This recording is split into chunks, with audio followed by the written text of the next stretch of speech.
एक बार फिर से स्वागत है। हम चर्चा कर रहे हैं जो मतदान हुए 91 सीटों पे, इस मतदान के परिणाम किस तरह के हो सकते हैं। आपको हम कुछ स्टेट वाइज, समय कम है लेकिन इसके बावजूद हम प्रयास करते हैं। उत्तर प्रदेश जहां 80 सीटें हैं वहां 10 सीटों पे चुनाव हो रहे थे और 10 सीटों में से 5 बीएसपी, 2 बीजेपी, 2 आरएलडी और 1 समाजवादी पार्टी के पक्ष में था 2009 में, जिसमें से Saharanpur BSP, Kairana BSP, Muzaffarnagar BSP, Bijnor RLD, Meerut BJP, Baghpat RLD, Ghaziabad BJP, Gautam Buddh Nagar BSP, Bulandshahr SP Samajwadi Party और अलीगढ़ बीएसपी। ये स्थिति थी। अब इस 10 सीटों में से जो आज चुनाव हुए हैं, पर जो मतदान हुए हैं जिस तरह के, डॉक्टर जैन, किस तरह से आप देखते हैं कि ये जो आंकड़े हैं वो वाकई कितना ज़्यादा प्रभावित होंगे? देखिए, वो कागज़ तो आपके सामने है जिसमें आपने ये बोला है सारी डिटेल, सारी स्थितियां जी, लेकिन मैं इसको एक ओवरऑल दृष्टि से देखने की कोशिश करूंगा। जैसे बीएसपी और आरएलडी का आपने ज्यादातर नाम लिया है कि ये सीटें जो हैं उनके पास ज्यादातर हैं। 2 आरएलडी, 2 बीजेपी, 5 बीएसपी, 5 बीएसपी, मतलब बीएसपी मेन है, हम ये मान के चलें, और बीजेपी की 2 आपने कही है कुल मिलाकर। अब ये स्थिति उलट होने वाली है। मतलब सिंपल एक बड़ी एक स्थिति बिल्कुल स्पष्ट मैं आपके सामने बता दूं कि जो स्थितियां, देखिए, वोट किसके कटेंगे, सीट किसकी कटेंगी, या तो वो कटेंगी बीएसपी की या वो कटेंगी एसपी की। कांग्रेस के पास तो बहुत कम स्थितियों में वोट है, कांग्रेस है, कांग्रेस यहाँ पर है ही नहीं तो, लेकिन मैं लेके साथ में सबको चलूंगा क्योंकि वो हमारी मेन मुख्य पार्टियां हैं। किसी का अपमान मेरे से ना हो जाए कल को कोई क्या आपने हमारा नाम ना नहीं लिया, तो वो किसके कटेंगे, वो एसपी के कटेंगे और बीएसपी के कटेंगे। आप कह रहे हैं रिवर्स होगा? ये रिवर्स होगा, ये रिवर्स होगा। इसको आप रिवर्स कर, रिवर्स आप देख रहे हैं, ये रिवर्स क्यों देख रहे हैं? रिवर्स का मैं कारण आपको बताता हूं। ये तो हम मान रहे हैं। देखिए, जितने भी हमारे सर्वे हुए हैं, हमारे खुद मेरी टीम ने जो सर्वे किए हैं उसके अंदर हम लोग यूपी के अंदर मैक्सिमम सीट्स बीजेपी को दे रहे हैं। जब हम मैक्सिमम सीट हम 50 प्लस कर रहे हैं या 40 प्लस हम लोग करते हैं, चलिए हम आपकी मान ले, मैं 50 प्लस नहीं 40 प्लस। 40 प्लस कहां से होगा? वो बीएसपी का आएगा, एसपी का आएगा या कांग्रेस का आएगा? जो आपने अभी मुझे बताया उसके अंदर कांग्रेस कहीं है ही नहीं, तो वो बीएसपी मेन है, तो बीएसपी से वो टिकट हमारे पास आएगा या एसपी से वो आएगा। तो देखिए, अब लोग तो प्रभावित हुए हैं। एक तो ज्यादा वोटिंग का होना इन इलाकों के अंदर, वो जो ज्यादा वोट हुआ है वो कहीं एक बैलेंसिंग फैक्टर होगा, जो मुझे लगता है कि 10 से 12% तक ज्यादा वोट हुआ है आपके एरिया में, जो आपके पास डिटेल भी होगी। चलिए, तो वो जो कि ये रिवर्स होगा, इसलिए सर्वे आपको जी, ये हमारा भी सर्वे था। अभी हमने पिछले 1 हफ्ते तक हमने सर्वे किया, उसके अंदर हमें बीएसपी और एसपी का जो वोटिंग है, जो दलित वोट है, जो वो सारा वोट, एक छोटी सी चीज और जोड़ूंगा इसमें जी।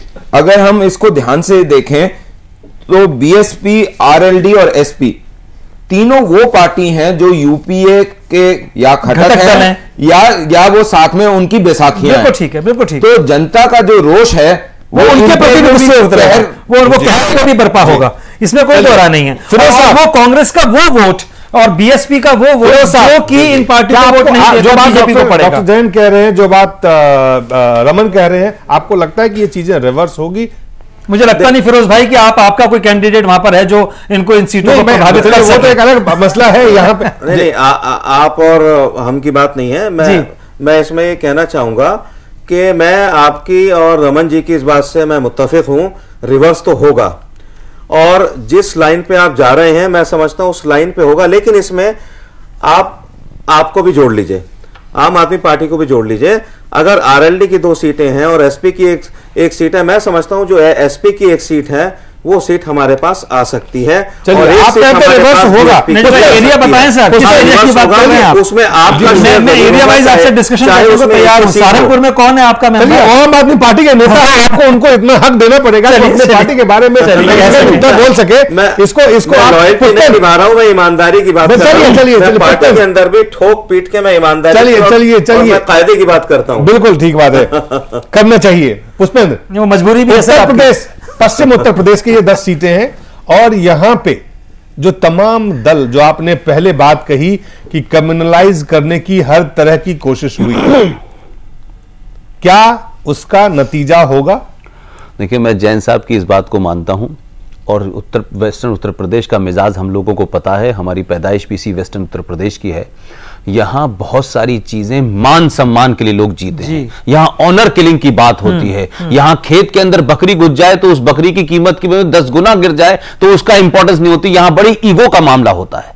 मैं ये कह रहा हूं जो बात कि अगर इस 10 सीटों में से रिवर्स होती है और जैन साहब जो कह रहे हैं और जिस किस्म की रिपोर्ट मिल रही है, हो सकता है कि हम अपने आकलन में गलत भी हों। मुझे लगता है 10 में से 8 सीट भारतीय जनता पार्टी को मिल रही हैं, और अगर ये मिलती हैं तो फिर मेरा ये मौकिफ सही होगा कि इस जगह न किसी को महंगाई का पता था, न किसी को भ्रष्टाचार का पता था। ये 4-5 दिन में कुछ नेताओं ने इस जगह को कम्युनलाइज किया, भाषण दिए। वो लोग जो बहुत सारी जो आप वाली बात कह रहे हैं फिरोज भाई, वो तमाम सारे ऑप्शंस ही लोगों के लिए बंद कर दिए और उनको लगा कि ऐसे में डिसाइसिव वोट दो, न कि किसी छोटी पार्टी को वोट दो। लिहाजा मैं मानता हूं कि कांग्रेस पार्टी इस वक्त रेस से बाहर है और इस क्षेत्र के अंदर 10 में से 8 सीट बीजेपी को मिल सकती है। चलिए 80 सीट के बाद जहां सीटें 40 हैं बिहार, उसकी बात करते हैं। वहां 6 सीटों पे चुनाव हुए, मतदान हुए, और 6 सीटों में से जिसमें एक सीट कांग्रेस पार्टी के पास जो सासाराम का है, जहां मीरा कुमार अध्यक्ष लोकसभा के, जेडीयू के 3 सीटें और बीजेपी की 2 सीटें। यानी बीजेपी इस 6 में से 2 सीट को डिफेंड कर रही है, जेडीयू 3 सीट को और कांग्रेस 1 सीट को। यहां की स्थिति अगर देखा जाए, जैन साहब की क्या आपको नजर आता है कि देखिए सासाराम से तो मीरा कुमार हैं, ये हम सब जानते हैं। अगर मैं मेरी जानकारी ठीक है, ये बिल्कुल मीरा कुमार मीरा कुमार आप जाएंगी वहां से? नहीं फिरोज भाई, मैं अपना आकलन आपको दे दूं। मीरा कुमार को इतना हल्के में ना लें सर, उनकी एक अपनी गरिमा भी है और वो सीट जगजीवन राम की रही है और उस परंपरा से रही है। हाँ, वो चली जाएंगी, एक स्थिति अलग है, वो इसलिए चली जाएंगी क्योंकि वो कांग्रेस की हैं, और ये उसका अगर कारण रहा तो मैं मानता हूं इन 6 में से 6 सीटें जो मेरा आकलन है वो बीजेपी को जाएंगी, क्योंकि इसके अंदर जेडीयू के अंदर जो 2 सीट्स इनको जिस इलाके के अंदर हैं, जी मैं कुछ लाया नहीं हूं अपने साथ, तो मेरे दिमाग में वो चीजें नहीं हैं। तो कांग्रेस की अगर, जैसा कि मैं फिरोज भाई की बात मान लूं, मैं इनको 5 सीटें दे रहा था, लेकिन फिरोज भाई की बात मानने के बाद अगर मैं ये कह सकता हूं कि अगर मीरा कुमार भी अगर हार गई तो ये ब्लंडर होता है, कुछ ब्लंडर होते हैं इतिहास के अंदर। ये एक ब्लंडर होगा कि अगर अध्यक्षा हमारी लोकसभा की चुनाव हार जाएं सासाराम से, जो उनकी परंपरागत सीट पिछले कई वर्षों से रही है और वहां उनका एक वोट बैंक है, इसको हम लोग इंकार नहीं कर सकते। गेहूं के साथ घुन भी तो पिसता है ना, तो सर मीरा कुमार को घुन तो ना कहें सर, मीरा कुमार को आप घुन नहीं कह सकते। वो एक सीट पर देखिए उनका एक ऑरा है, उनका एक ऑरा है, आभार है। कुल मिलाकर बिहार की लड़ाई जो है, बिहार में जो लड़ाई है इस वक्त जी, वहां पे एक तरफ कांग्रेस और जनता दल, राष्ट्रीय जनता दल है एक साथ, जेडीयू अलग है बिल्कुल, और बीजेपी चुनाव लड़ रही है, गठबंधन वाला है, बीजेपी एलजेपी के साथ भी है, उपेंद्र कुशवाहा के साथ भी गठबंधन है। तो जो वहां उन्होंने समीकरण बनाया है, उस समीकरण का बीजेपी को फायदा होगा या कांग्रेस आरजेडी का समीकरण, जहां मुसलमान और यादव एक साथ मिलकर के जिसकी संख्या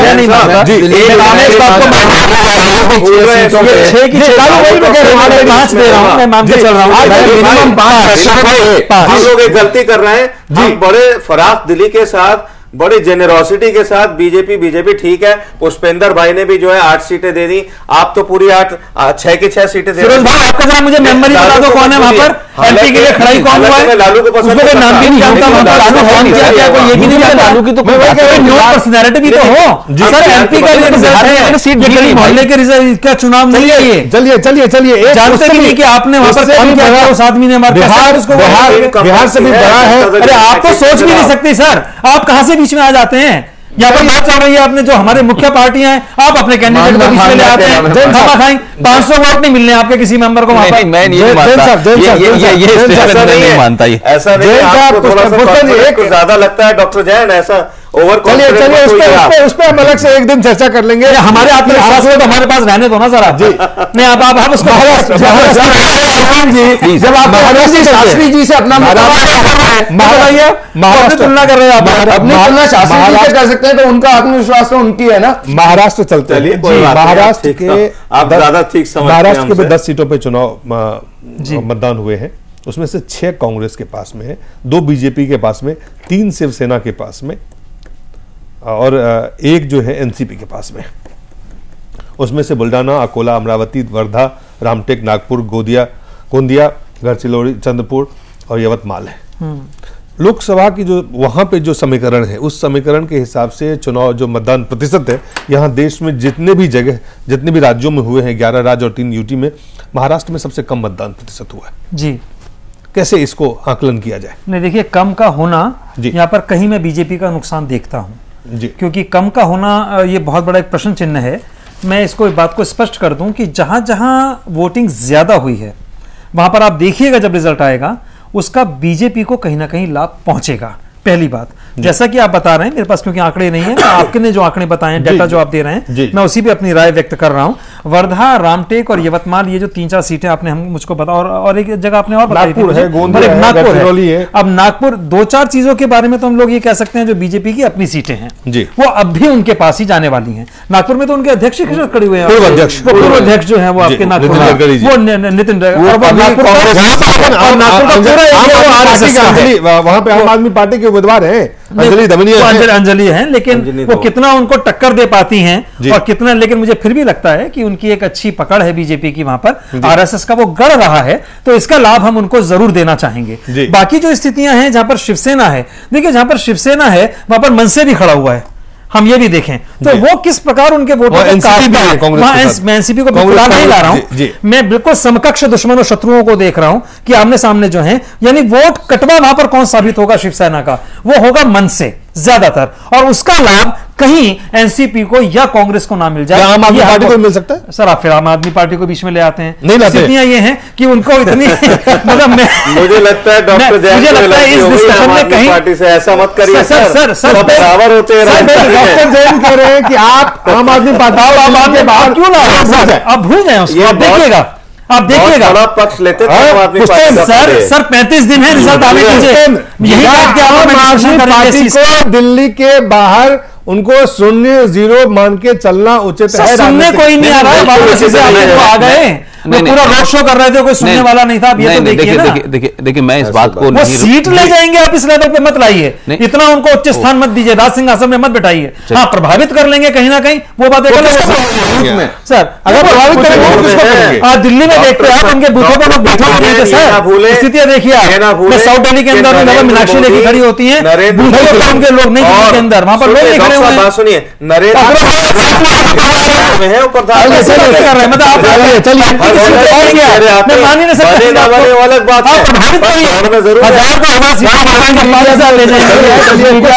करते हैं, शिवसेना के रहते, मनसे के रहते, एनसीपी के रहते, ऐसी बातें कर रहे हैं। केरला एक अहम स्टेट है जहां पर की तमाम 20 सीटों पे चुनाव हो रहे हैं और 75% वोटिंग हुई, और 75% वोटिंग हुई है। डॉक्टर पीके जैन पुष्पन जी, केरला में 20 सीटों पे 75% की वोटिंग हुई है। वहां पे यूडीएफ और एलडीएफ है, वहां भाजपा का कोई स्कोप कितना है ये बताइए। आप आश्चर्यचकित रहेंगे, हम वहां अपना अकाउंट खोलेंगे और वो आपको अकाउंट खोल के क्या सीट लेंगे या वोट सीट लेंगे प्रॉपर। कितनी सीटें आप दे रहे हैं अपने आप को? सीटें आएंगी, सीटें आएंगी। मैं थोड़ा एक लाइन सीट आएंगी बीजेपी का जी, कोई बेस नहीं है। आपको वहां केरला में आपका है, केरला में आपका है। आप पिछले हफ्ते केरला में थे, आप अच्छी तरह जानते हैं। मैं कोचिन में था, आप तिरुवनंतपुरम में बैठे हुए थे, हम दोनों थे, लेकिन आपकी स्थितियां देखिए क्या थी। चलिए एक और राज्य है जो अहम है, खास करके बीजेपी और एनडीए के लिए और कांग्रेस, ये जो चुनाव है वो उड़ीसा जहां 10 सीटों पे चुनाव है, और एक हरियाणा जहां 10 सीटों पे चुनाव हुए। उड़ीसा और हरियाणा के बारे में पुष्पन आपसे शुरुआत करेंगे क्योंकि बहुत कम समय हमारे पास रह गया है। लेकिन अगर आप हमें ये बता पाए कि 91 सीटों में से हरियाणा और उड़ीसा में किस तरह से इस चुनाव मतदान जो हुए हैं उसके परिणाम किस तरह से आप देख रहे हैं, जो ट्रेंड आ रहे हैं, जो खबरें आ रही है, जिस तरह से लोगों ने चुनाव में भाग लिया है, किसका फायदा होगा, किसका नुकसान होगा? देखिए हरियाणा में 10 सीटें हैं और हरियाणा के अंदर भारतीय जनता पार्टी का एक भी एमपी नहीं है वहां, और ये 10 की 10 और मैं समझता हूं कि शायद कांग्रेस के पास है। और उड़ीसा में जिन 10 सीटों पे चुनाव हो रहा है उसमें भी बीजेपी का कोई बहुत बड़ा क्लेम नहीं है।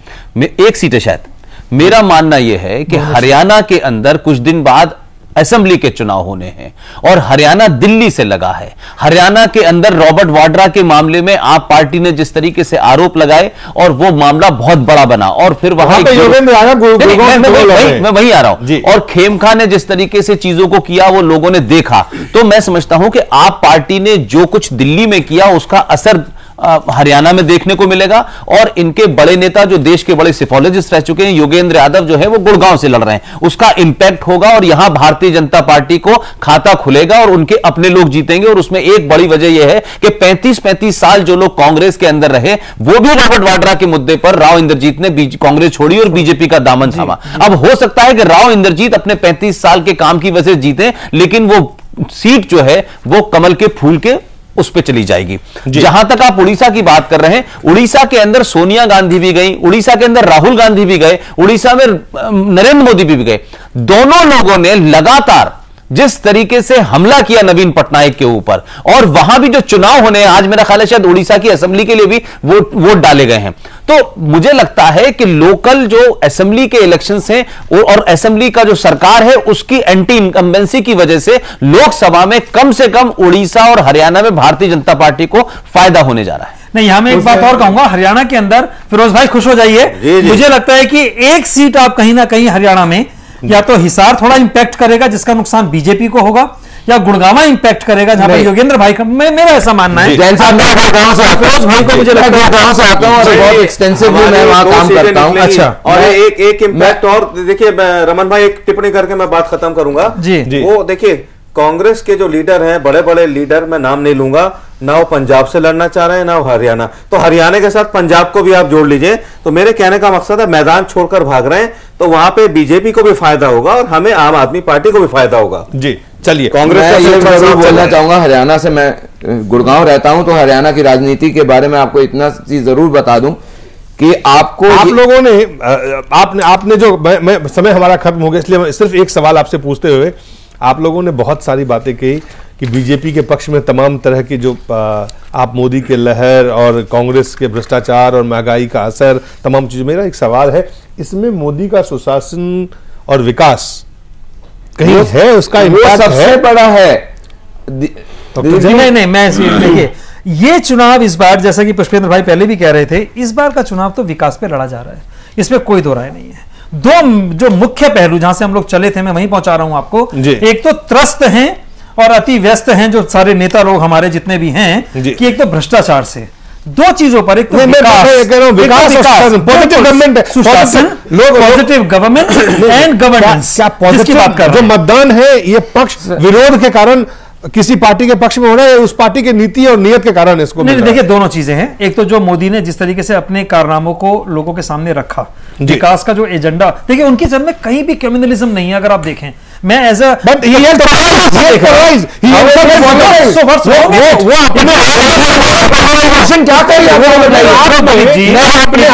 Something good, what's wrong in it? मेरा ये पूछना है, मैं आपसे एक सवाल करूंगा, मेरा एक पहले आप मैं पूछूंगा कि क्या आपने कहीं पे मोदी जी को ये बोलते हुए सुना कि ये समुदाय और वो समुदाय, 125 भारतीयों की बात करी, मेरी बात सुन एक उन्होंने कभी डेवलपमेंट के अलावा किसी और मुद्दे को उठाया या बाकी? ठीक है, ये बात आपकी बिल्कुल दुरुस्त है। मेरा सवाल ये है पुष्पेंद्र, नरेंद्र मोदी जब से आए, चाहे वो कांग्रेस हो चाहे कोई अन्य दल हो, क्षेत्रीय दल हो, अरविंद केजरीवाल हो, तमाम लोगों ने नरेंद्र मोदी पे ही हमला बोला। नरेंद्र मोदी मुद्दा बन गए, मुद्दा कहीं गायब हो गया। ऐसे में क्या माना जाए कि ये पॉजिटिव नरेंद्र मोदी जितनी बात कह रहे हैं उसके कारण वोट मिल रहा है, या फिर नरेंद्र मोदी अपने आप में कारण है, कांग्रेस के जो बैड गवर्नेंस अगर जो आप कह रहे हैं कि उसके कारण मिल रहा है? किस तरह से देखा जाए? बहुत कम समय नरेंद्र मोदी के साथ में जो एक चीज हुई है कि इस देश के अंदर यह है कि अगर किसी बुरे आदमी को आपको सजा देनी है, आप एक बार गाली दे लें, 2 बार गाली दे लें, फिर उसके बाद जनता समझती है कि बात खत्म हो गई। लेकिन नरेंद्र मोदी को 15 साल कांग्रेस ने लगातार गाली दी, उसके बाद एनजीओ ने दी, तमाम चलने के बाद नरेंद्र मोदी के साथ सहमति हुई और नरेंद्र मोदी ने उन तमाम चीजों का जवाब न देके अपना पूरा और लोगों को लगने लगा आदमी होने के बावजूद भी ये विकास की बात कह रहे हैं। अगर बीजेपी के पक्ष में, नरेंद्र मोदी के पक्ष में ज्यादा लोग जैसा बता रहे हैं, तमाम पुष्पेंद्र जी बता रहे हैं, डॉक्टर जैन बता रहे हैं, रमन मलिक जाहिर है वो बताएंगे क्योंकि वो बीजेपी के नेता है। आपको क्या लगता है, क्या ये पॉजिटिव वोट है जो बीजेपी के पक्ष में जा रहा है? दिलीप जी, ये जो वोट है ये पॉजिटिव वोट नहीं है, नेगेटिव वोट है। उसका रीजन ये है कि कांग्रेस जो है एंटी इनकम्बेंसी की लहर है, ये मोदी की लहर नहीं है, ये कांग्रेस का फेलियर है। कांग्रेस के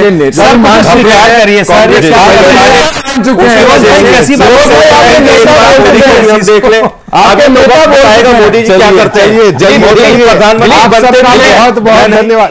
जी जी जी जी जी, एक लाइन पुष्पेंद्र, एक लाइन हमारा मैनिफेस्टो। अजय भाई, एक लाइन इस पूरे डिस्कशन में हम लोग टेलीविजन पे देखते भी हैं और डिस्कशन करते भी हैं।